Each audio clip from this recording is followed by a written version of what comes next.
sociales, y también a todos los que se toman el tiempo de venir a casa y escuchar la palabra, que lo dejan todo para venir a su presencia. Amén. Gracias, Señor. Gracias, Padre. Hoy hablaremos de un tema nuevo, hermanos, para todos los que escriben y que todos los que llevan una secuencia de lo que se habla en esta casa. El tema es cómo manifestar la gloria de Dios. Amén. Qué poderoso es hablar de la gloria de Dios. Porque siempre vemos la manifestación de Dios, no solo aquí en la iglesia, sino en nuestras vidas. Pero hablar de la gloria de Dios es mucho más de lo que nosotros podemos pensar. Y si hemos leído el Antiguo Testamento, nos daremos cuenta de que la gloria de Dios siempre ha sido revelada a sus hijos, a los hijos de Dios. ¿Sí? Pero te voy a decir que es la gloria. La gloria de Dios es el poder sobrenatural de Dios, que todo está encerrado en Él mismo. Es decir, todo lo que representa a Dios, su carácter, su poder, su fuerza, su deidad, su veracidad, su honra, su gloria, todo, su santidad, su grandeza, todo lo que es. Amén. Entonces quiere decir que la gloria de Dios es la manifestación visible y tangible de su misma presencia. Y sabemos que Dios es un Dios sobrenatural. De tal manera que cuando Dios te da un toque de su gloria, tu vida tiene que ser transformada. Así, totalmente. Y lo podemos ver a lo largo de los hombres en el Antiguo Testamento que tuvieron ese toque de la gloria de Dios. Ellos manifestaban su gloria. La Biblia nos enseña en Hechos 7:2, dice: el Dios de la gloria que apareció a nuestro padre Abraham, estando en Mesopotamia antes que morase en Harán, le dijo: sal de tu tierra, de tu casa y de tu parentela, dice, y ven a la tierra que yo te mostraré. Quiere decir que Dios le mostró a Abraham su gloria, su visitación de lo que era su gloria.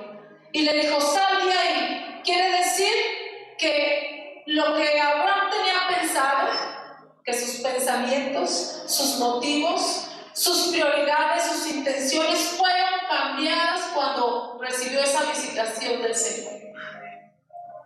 Esa visitación lo llevó a que buscara la tierra prometida. ¿La encontró? Sí. Abraham fue un hombre transformado. Quiere decir que aquel que experimenta una visitación de la gloria de Dios tiene que ser totalmente transformado. Así. Por eso muchos hombres podemos ver que recibieron una revelación, entraron a las dimensiones de gloria y esas dimensiones del cielo las trajeron a lo natural.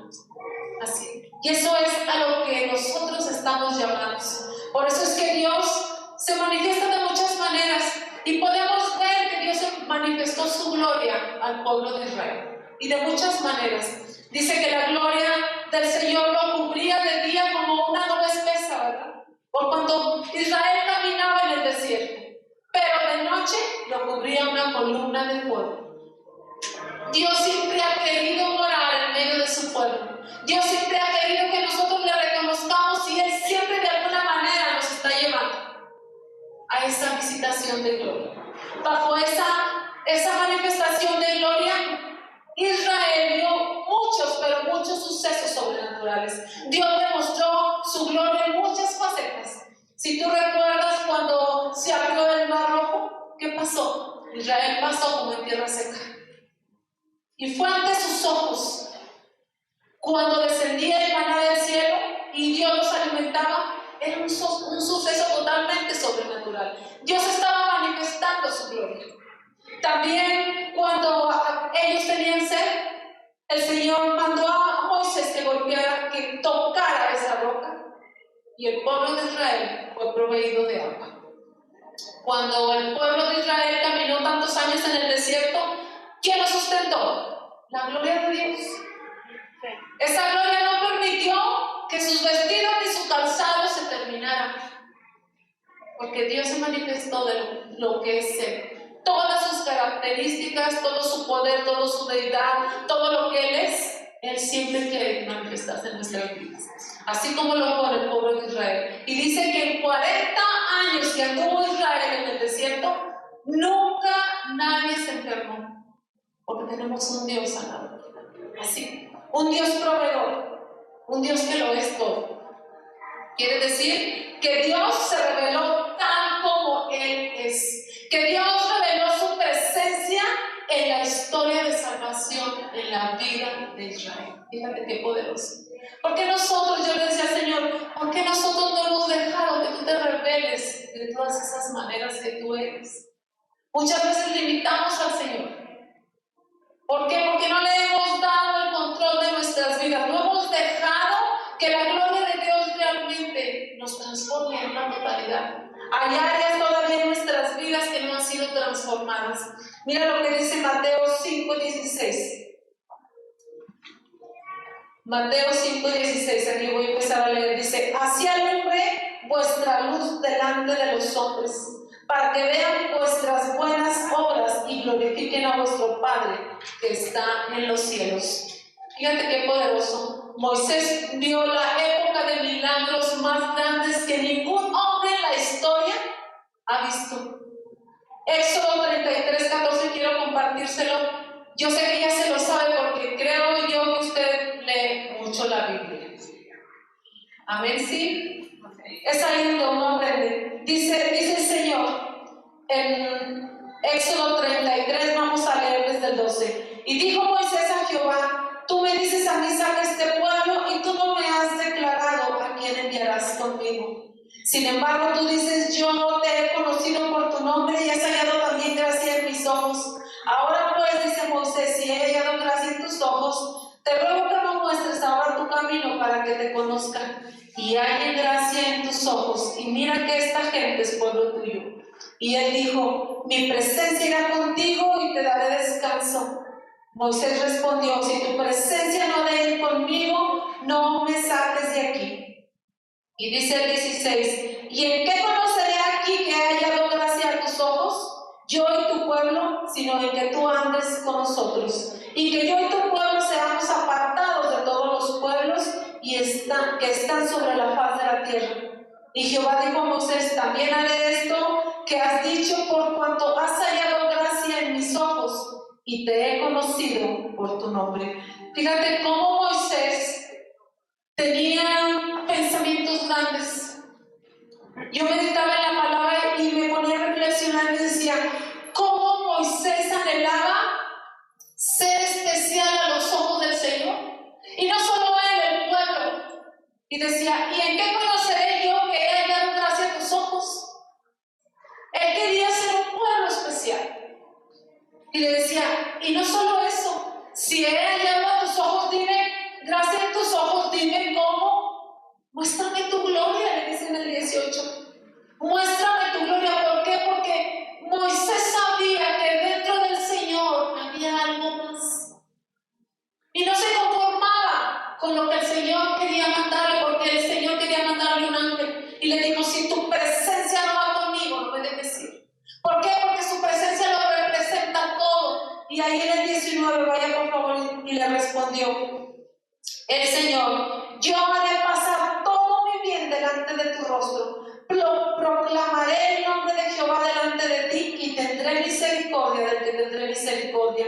Y seré clemente para con el que seré clemente. Y dijo más: no podrás ver mi rostro porque no me verá hombre y vivirá. Y dijo aún Jehová: he aquí un lugar junto a mí y tú estarás sobre la peña. Y cuando pase mi gloria, yo te pondré en una hendidura de la peña y te cubriré con mi mano hasta que haya pasado. Después apartaré mi mano y verás mis espaldas, mas no se verá mi rostro. Yo le decía al Señor: Moisés verdaderamente sabía que había algo más dentro de ti. ¿Sabes por qué? Porque Moisés le decía: Señor, muéstrame tu gloria. ¿Tú sabes que la gloria del Señor no era para esa generación de Moisés? Que Moisés estaba adelantando, dicen los historiadores, que 15 siglos más o menos para la época en la cual él estaba viviendo. Pero los milagros que estaba haciendo Dios a través de la vida de Moisés también nadie los vio como él.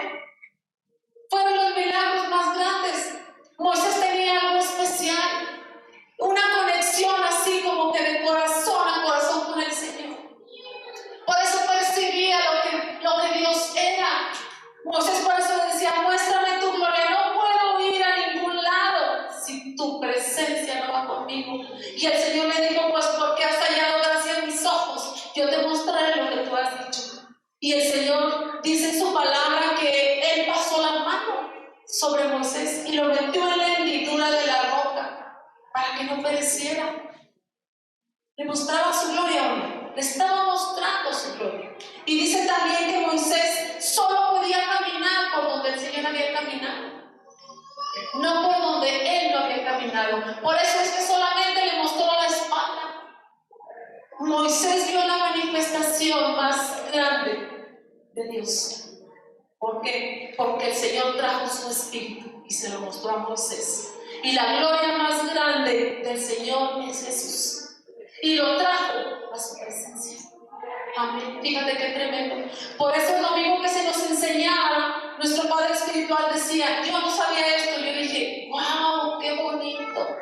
Cómo Dios es perfecto para hacer las cosas. Porque Él decía que a Moisés le fue revelado el Génesis. Y si tú has leído Génesis 1 y 2, dice que el Espíritu del Señor se movía sobre la faz de las aguas. Quiere decir que Moisés sabía el poder que había dentro del Señor, porque decía Él que solo al estruendo de su voz Dios formara los mundos. Todo lo había ordenado, pero ¿quién se lo predestinó? Todo fue hecho por Jesús, porque a Él le dio el poder y la autoridad sobre todo lo creado. Fíjate el corazón y la mentalidad que tenía Moisés. Yo le decía al Señor, Señor, qué grande. Porque ninguno de los profetas se les había revelado esto, pero Moisés lo sabía. Y era poderoso porque Jesús es la gloria de Dios envuelta en humanidad. Y Moisés quería saber algo más. Y por eso es grande la historia. Y mira lo que dice Juan 1:14, que Dios le reveló su gloria a través de Cristo. Dice, y aquel verbo fue hecho carne y habitó entre nosotros. Y vimos su gloria, gloria como del unigénito del Padre, lleno de gracia y de verdad. Amén. Dios mostró su naturaleza y su carácter y todo lo que era, pero Él lo depositó en Cristo. La gloria de Dios alcanzó la plenitud y la perfección en Cristo Jesús. Ese resplandor que permanece y que permanecerá por la eternidad en el Hijo de Dios. Póngame Hebreos 1:1, por favor. Todo está en Él. Y la palabra dice en Hebreos 1, dice, Dios, habiendo hablado muchas veces y de muchas maneras en otro tiempo a los padres por los profetas, el 2, por favor. Dice, en estos postreros días nos han hablado por el Hijo a quien constituyó heredero de todo y por quien asimismo hizo el universo. ¿Y qué sigue? Dice, el cual siendo el resplandor de su gloria y la imagen misma de su sustancia, quien sustenta todas las cosas con la palabra de su poder, habiendo efectuado la purificación de nuestros pecados por medio de sí mismo, se sentó a la diestra de la majestad de las alturas. Y el 4 dice, hecho tanto superior a los ángeles, cuanto heredó más excelente nombre que ellos. ¿Por qué? Porque la misma palabra dice que el nombre de Jesús es sobre todo nombre. Amén. Y qué importante, hermano, porque Juan 17:5 dice que Jesús le dice al Padre, puesto que Él es la misma gloria, dice, ahora pues, Padre, glorifícame tú. Glorifícame tú al lado tuyo con aquella gloria que tuve contigo antes de que el mundo fuese. Cada milagro, hermano, cada prodigio, todo lo que Jesús hizo, hablan los 4 evangelios. Y en los 4 evangelios podemos ver el poder y la grandeza de Dios en Jesús. Porque Jesús es la imagen expresa del Padre. ¿Sí? Jesús tuvo que venir en gloria, manifestado en gloria, para darnos a conocer quién era el Padre. Amén. Por eso cuando Jesús entró a la sinagoga en Lucas 4:16, podemos darnos cuenta que dice que Jesús, en el día de reposo, como era costumbre, Él volvió a la sinagoga. Y dice que poniéndose de pie, le dieron el libro de Isaías y ahí encontró escrito de él. y dijo, porque el Espíritu del Señor está sobre mí, por cuanto me ha ungido para dar buenas nuevas a los pobres, me ha enviado a sanar a los quebrantados de corazón, a pregonar libertad a los cautivos y vista a los ciegos y a poner en libertad a los oprimidos. El que sigue dice, y a predicar el año agradable del Señor. En los 4 evangelios vemos lo mismo que Jesús hizo, pero Jesús se dio cuenta que ahí estaba escrito de él. Él sabía lo que había sido enviado aquí a la tierra. De hecho, Isaías, cuando Jesús ve esto, también Isaías le fue revelado que en Isaías 11, que de la raíz de Isaí saldría un vástago, que es Jesús. Muchísimos años antes de que Jesús viniera a la tierra, a Isaías le fue revelado. Póngame el 2, por favor.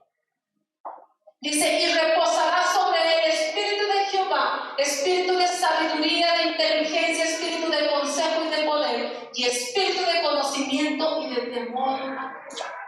Y dice que él no juzgará, se lo voy a parafrasear, por lo que él veía, que él vendría a juzgarnos en justicia, porque es cinto de sus lomos, y su fidelidad es cinto de su cintura.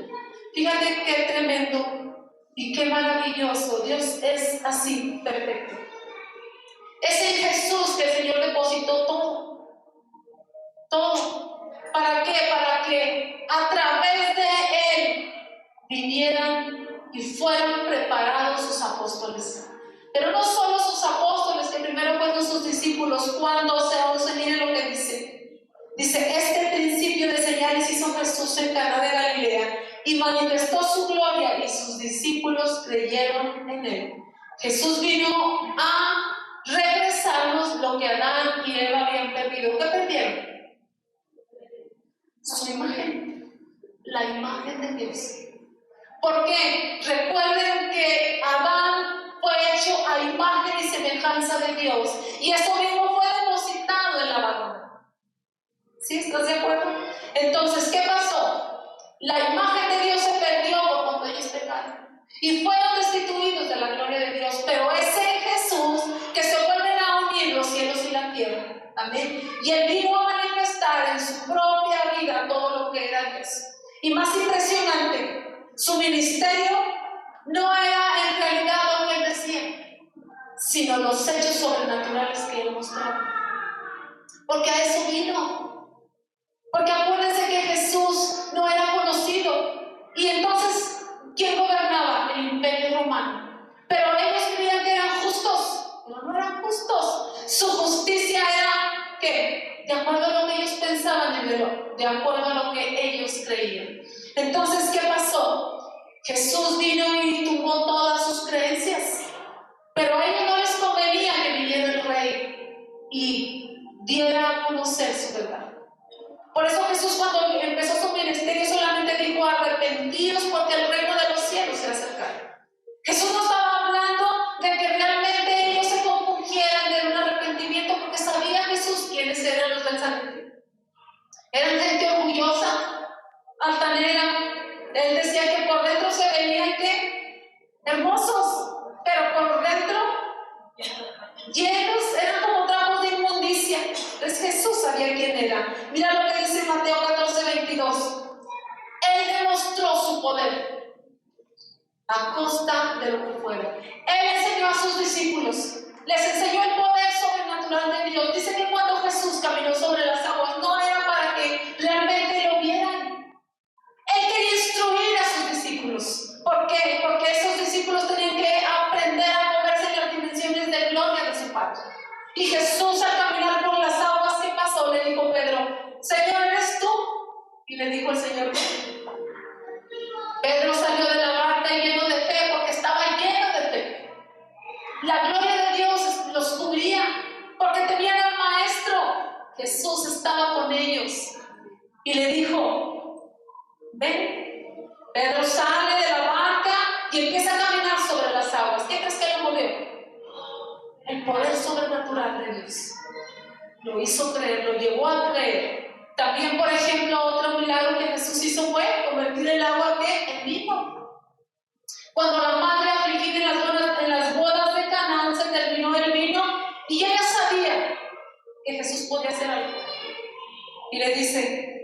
a salvo.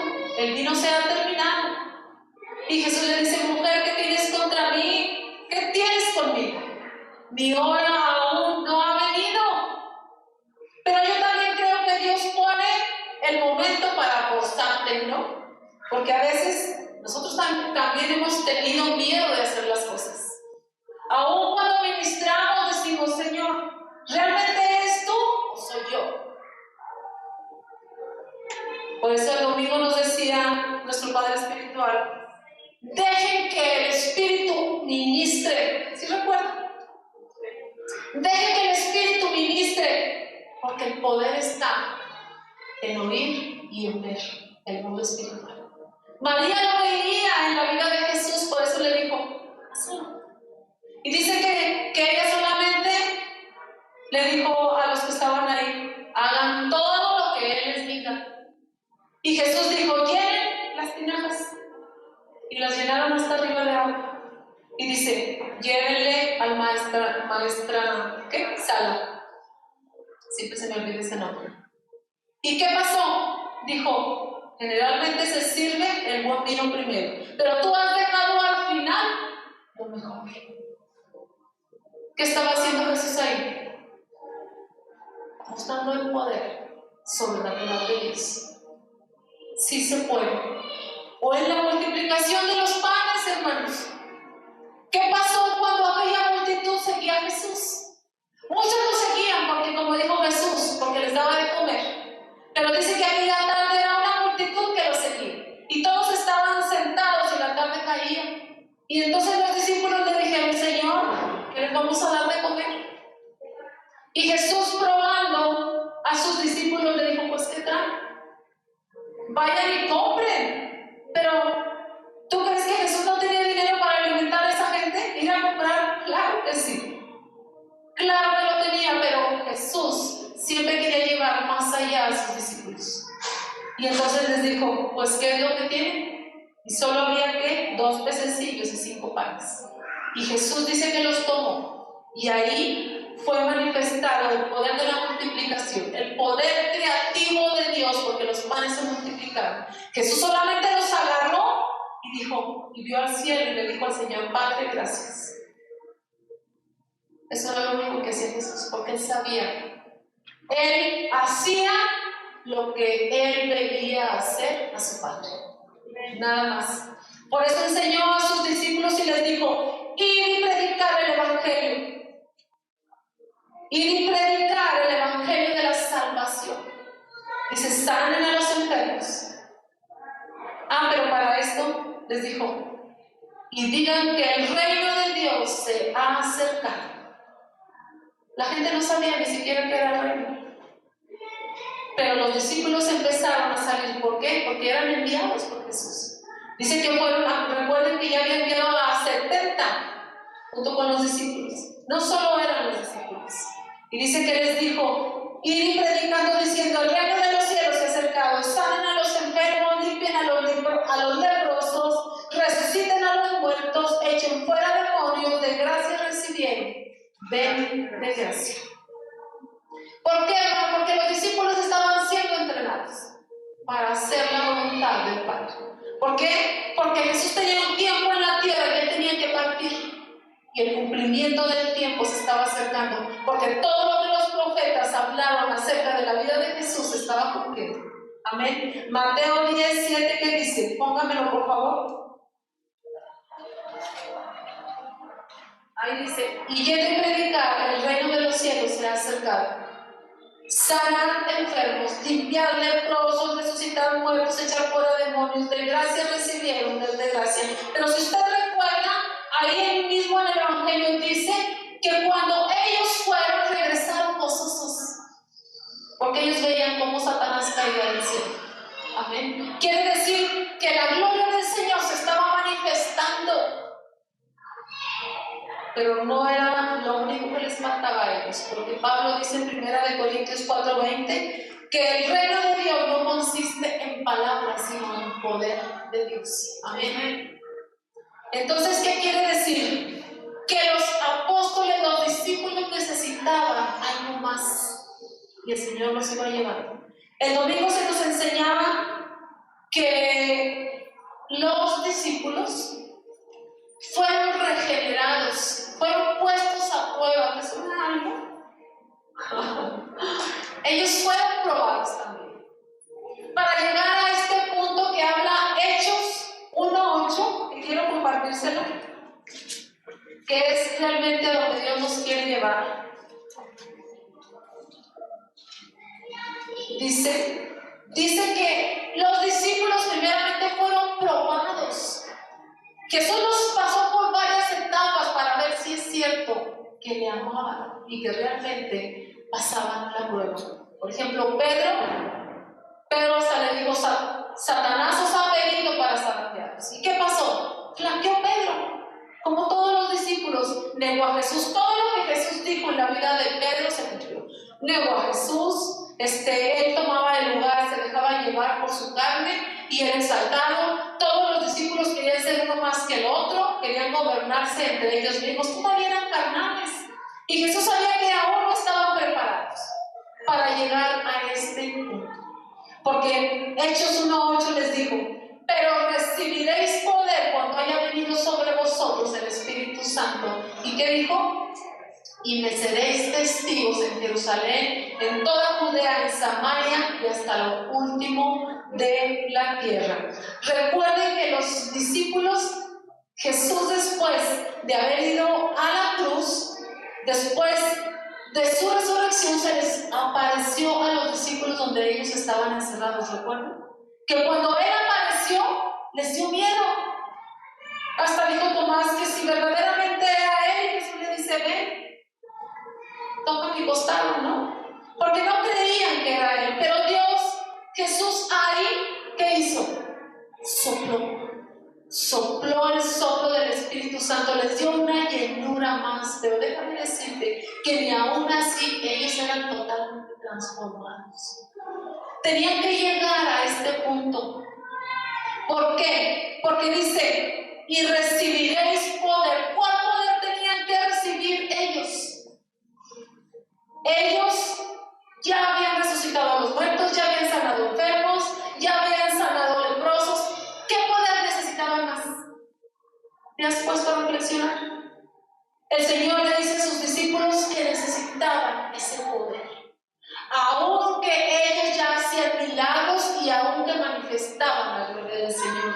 Porque para poder venir nosotros y resucitar a los muertos, dice, ellos esperaban la promesa.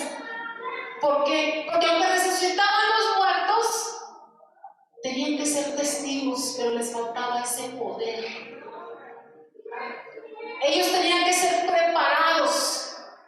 Por eso Jesús les dijo que no se movieran de ahí. ¿Recuerdas?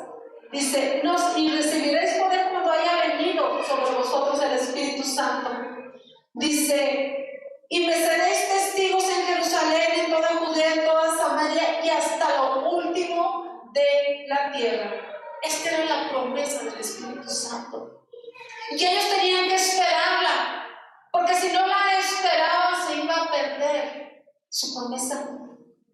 Y le dijo: y recibiréis poder. ¿Por qué? Porque ellos tenían, Jesús no necesitaba discípulos, Jesús necesitaba testigos. Amén. Para ser testigos necesitamos el espíritu de la profecía, que dé testimonio de quién es Jesús. Y mira, Hechos 2:16-18, ¿qué dice? Para ser testigos, ellos sabían, como dice la palabra, que en los postreros días Pedro habló con denuedo después de haber recibido ese poder. Porque dice que antes de eso ellos estaban todos unidos y vino un estruendo como de fuego y ahí fue derramado el Espíritu Santo en ellos. Dicen que eran 500 y solamente 120 lo recibieron. Ahí en Hechos 2 me voy a regresar un poquito. Y dice que se les repartieron lenguas, ¿sí?, como de fuego, y empezaron a hablar las lenguas de los hombres que estaban ahí. Ellos estaban admirados de lo que el Espíritu Santo estaba haciendo, pero ellos no sabían porque eran carnales. Ellos pensaban que aquellos discípulos estaban ebrios, pero Pedro se levanta y habla en el poder del Espíritu Santo y les dice que no es así, que ellos no han tomado vino, que no están ebrios, sino que es lo que el Espíritu, la manifestación del Espíritu del Señor, porque dice que aquí se estaba cumpliendo la profecía del profeta Joel, que en los postreros días que el Señor derramaría de su Espíritu sobre toda carne. Y dijo, y vuestros hijos y vuestras hijas, ¿qué? Profetizarán. Pero antes dijo, dice, y vuestros jóvenes verán visiones y vuestros ancianos soñarán sueños. Y enseguida dice, y de cierto sobre mis siervos y sobre mis siervas en aquellos días derramaré de mi espíritu y profetizarán. Aquí está la promesa del Espíritu Santo, pero tenemos que ser llenos del Espíritu y depender del Espíritu de la profecía. Mira lo que dice Apocalipsis 1 y 2. Aquí se lo comparto en mi Biblia. Aquí habla el profeta Juan, el apóstol, Juan, y dice que él es arrebatado en el Espíritu y va hasta la presencia del Señor. Y dice que la revelación de Jesucristo en el versículo 1, que Dios le dio para manifestar a sus siervos las cosas que deben suceder pronto, y la declaró enviándola por medio de su ángel a su siervo Juan, que ha dado testimonio de la palabra de Dios y del testimonio de Jesucristo y de todas las cosas que él ha visto. Pero ¿qué dice Juan? Dice que le ha dado testimonio de la palabra de Dios. Quiere decir que él vivía, ¿sí?, en ese testimonio. Él vivía en la gloria de Dios. Él estaba llamado a ser testigo, a dar testimonio de la palabra y de Jesús. Pero también dice en el 9, ahí más adelante, dice, yo Juan, vuestro hermano y copartícipe vuestro en la tribulación, en el reino y en la paciencia de Jesucristo, dice, estaba en la isla llamada Patmos por causa de la palabra de Dios y del testimonio de Jesucristo. ¿Te has puesto a pensar cómo estaba Juan en aquel día? Dice que estaba preso.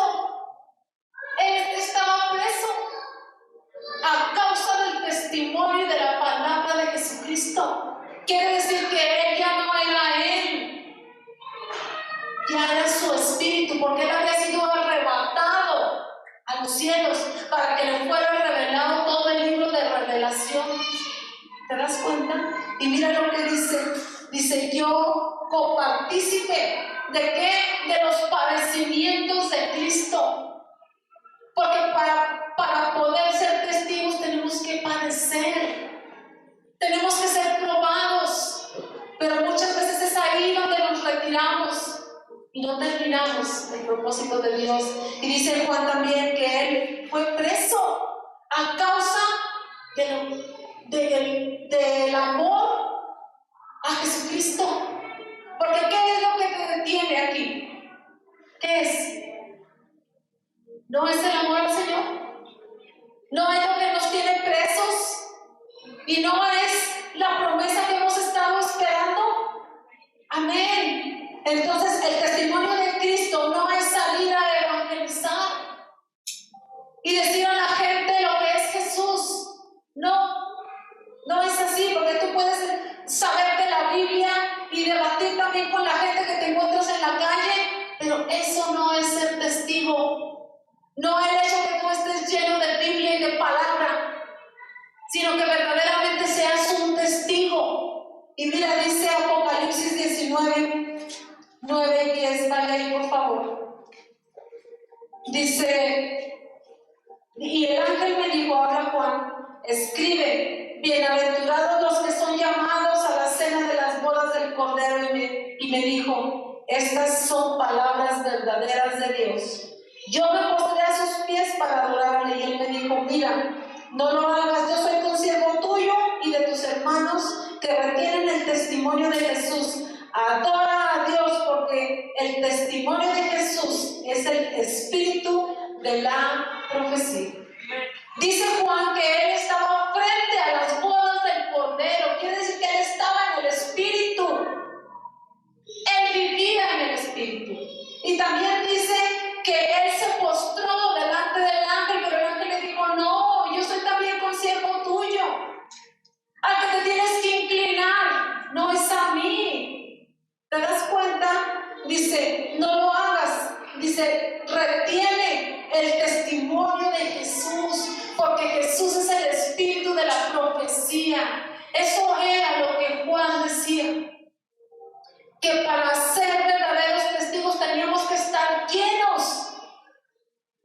de lo que es Jesús, de lo que es el Padre. Por eso le decía, no me adores a mí, yo no.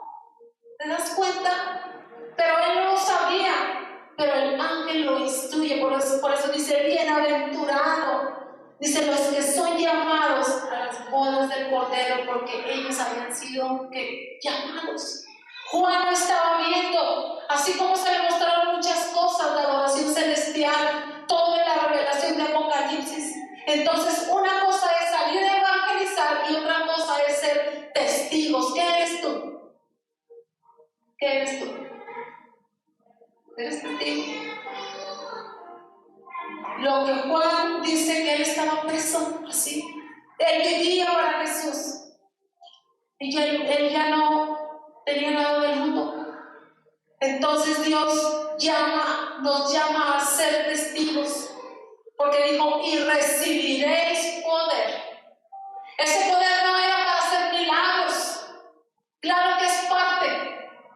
Que Jesús los hizo. Nosotros también los tenemos que hacer. Pero el Señor dice, seréis testigos. Quiere decir que el Señor habla de dimensiones sobrenaturales, de dimensiones de gloria que tenemos que manifestar nosotros. No solamente ir y decirle a la gente, mira, este es Jesús que sana, que te salva. No. Y te voy a decir algo que yo me decía en la mañana. Muchas veces nosotros invitamos a la gente y le hablamos del poder de Dios que sana. Por ejemplo, yo invité a esa señora y ella lo ha creído y ha venido, pero así como que le gusta a la gente que no conoce verdaderamente del poder de Dios y que tú invitas, viene así pero con ciertas expectativas, ¿verdad? Como que te pone un freno y te dice, no, pero es que yo nada más los domingos, pero te voy a decir por qué dice el Señor que no solo es evangelizar. El Señor nos mostraba esto, que muchas veces nosotros solo le decimos y hablamos del poder de Dios, pero nunca le hablamos de un arrepentimiento. Y no llevamos a la gente a que se arrepienta de su vida pasada. Y por eso es que no avanza. Y el Señor ahí a mí me reprendió y me dijo, eso hiciste tú. Y yo le dije, sí es cierto, Señor, perdón. Porque yo le hablé de lo que Jesús hizo en mi vida, pero nunca le hablé que yo llegué al arrepentimiento y que el Señor me llevó hasta la cruz. Y es lo que primero tenemos que enseñarle a la gente. Por eso la gente se va, porque dicen, no, pues es que aquí todo es bien facilito. Y luego muchas veces no hablamos la verdad que nos está diciendo el Espíritu Santo por miedo a ofender a la gente. Y muchas veces habla lo que el Espíritu te está revelando y la gente se ofende y viene con el pastor. Escucha lo que te voy a decir. Y le dice, ¿es cierto? Si yo oro, si yo ayuno, y si yo esto, si yo lo otro, si yo lo otro. ¿Te das cuenta? Y de verdad le digo, el Señor me arrepentió y me dijo, primero hay que llevar a la gente a un arrepentimiento. Por eso el Señor dijo, el que quiera venir en pos de mí, niéguese a sí mismo, tome su cruz y sígame. ¿Por qué? Porque esta es la promesa. Esa era la promesa del Señor para todo el que quiera venir, no solo fue para los discípulos. Ahora el Señor nos habla a esta casa porque estamos en ese punto de manifestar la gloria del Señor. Por eso somos pocos, porque no todos quieren ir a la cruz.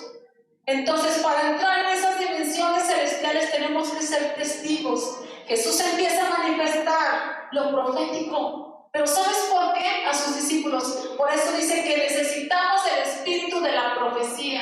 ¿Sabes por qué? Porque cuando tú tienes el espíritu de la profecía, escuchas y ves. Porque de ahí depende manifestar el reino. Si tú no ves y no escuchas, no lo puedes manifestar. Por eso aquí con la administración el domingo se nos decía, habla lo que el Espíritu te diga, que no hable tu carne. ¿Sí? ¿Te das cuenta? Que salga el fuego, o sea, eso que el Señor te da por tu boca, pero que que no viene de tu boca, sino de tu espíritu, porque tu espíritu está lleno del espíritu del Padre, del espíritu del Señor. El poder del reino depende de ver y oír. Por eso Jesús decía que Él no hacía nada que no veía hacer al Padre. Póngame Juan 17:21, por favor. Qué tremendo, ¿verdad? Porque tú piensas que cuando esa palabra dice, y recibiréis poder cuando haya venido el Espíritu Santo, y piensas que ya la hiciste. No, no es así, hermano. Dios siempre te lleva a algo más. Dios siempre tiene expectativas más grandes y dice, para que todos sean uno como tú, oh Padre, en mí y yo en ti. Que también ellos sean uno en nosotros para que el mundo crea que tú me enviaste. Póngame el 25, por favor. Dice, Padre justo, el mundo no te ha conocido, pero yo te he conocido y estos han conocido que tú me enviaste. Nosotros tenemos que ser testigos de Jesús.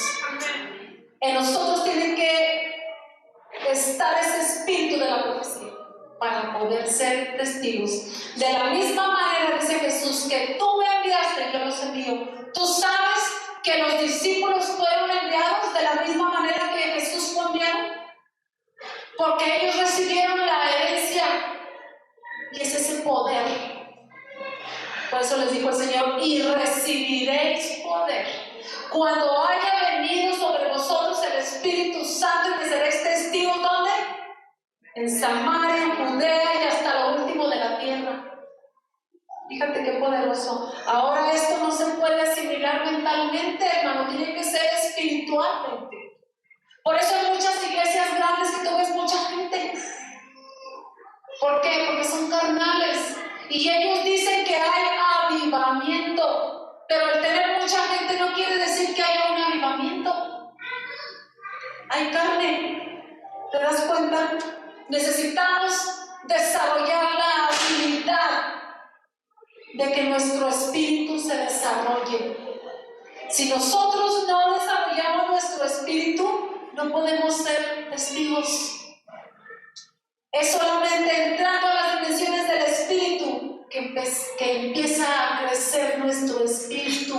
Por eso aquí en la adoración se nos dice, entra, sumérgete, métete a las aguas, porque las aguas tienen que salir de dentro de ti, porque ya están en tu espíritu, como le daba el Señor la revelación a Moisés, ¿verdad? Las aguas están dentro de ti, el poder ya está en ti, pero hay que desarrollarlo en la habilidad del Espíritu del Padre, amén, que es que ver y oír todo lo que Él hace, amén. Los apóstoles le abrieron la tierra espiritual para ti y para mí. Pero la pregunta es, ¿cuántos quieren entrar a las dimensiones de gloria? Hay que desarrollar esa habilidad. Y mira, cuando yo escribía esto, te voy a decir qué me pasó. 3 veces el Señor me hizo hacer mi predicación. Ya estaba yo loca y le decía, Señor, ¿por qué? ¿Qué quieres que yo escriba? 3 veces. La terminé a las 5:30 de la tarde. Le dije, Señor, no. Escribí como 30 hojas. Y le dije, Espíritu Santo, no soy yo la que voy a hablar. Habla tú. Y yo no sé, le dije, cuando yo me vine que salí de mi casa, le dije, Espíritu Santo, yo no sé qué vas a hacer. Mi esposo dijo, ya se va a volver loca. Le dije, es que yo no sé qué está pasando. De verdad no sé qué está pasando. Le dije, el Espíritu Santo me ha hecho 3 veces escribir mi prédica. Y ya estoy loca del Señor. Le dije, haz lo que quieres. Y el Señor me dijo, porque el avivamiento trae vida y a eso estás llamado. Fíjate qué tremendo. No es el mucho hablar, no es los métodos del hombre los que traen vida a una casa, a una iglesia. Es el Espíritu del Señor cuando le damos la preeminencia en la iglesia. Así te digo, avivamiento tiene que ver con vida interior. Necesitamos desarrollar ese espíritu. Lo necesitamos. tiene que ver con conocimiento de Dios. Por eso Pablo decía: ruego al Padre de nuestro Señor Jesucristo, el Padre de gloria, que os dé un espíritu de ¿qué? De conocimiento y de revelación, perdón, y de sabiduría. ¿En el conocimiento de quién? De Cristo. Porque en Cristo está encerrado todo. Para que tú produzcas vida es necesario que estés llena del Padre, porque no podemos reproducir vida.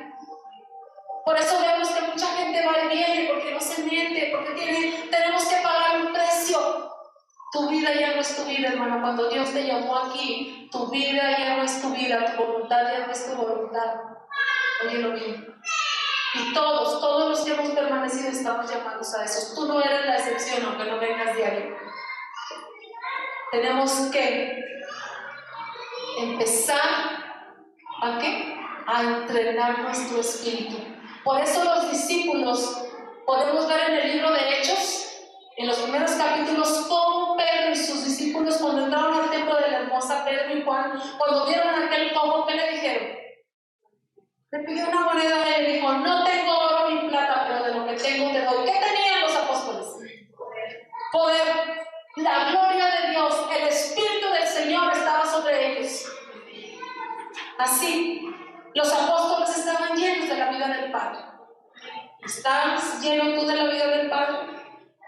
Qué tremendo, ¿verdad? Porque yo nunca me había imaginado que esa era la promesa en sí. Porque la palabra de Dios, si la lees así literalmente, dices: pues recibiréis poder, pero ¿qué no está ahí en mí? ¿Qué no sano? ¿Qué no oro? ¿Qué no evangelizo? No, hermano, estamos equivocados. Tenemos que ser testigos. El alma busca fórmulas, pero el espíritu busca vida. Amén. Esta ha sido mi predicación. Que el Señor los bendiga.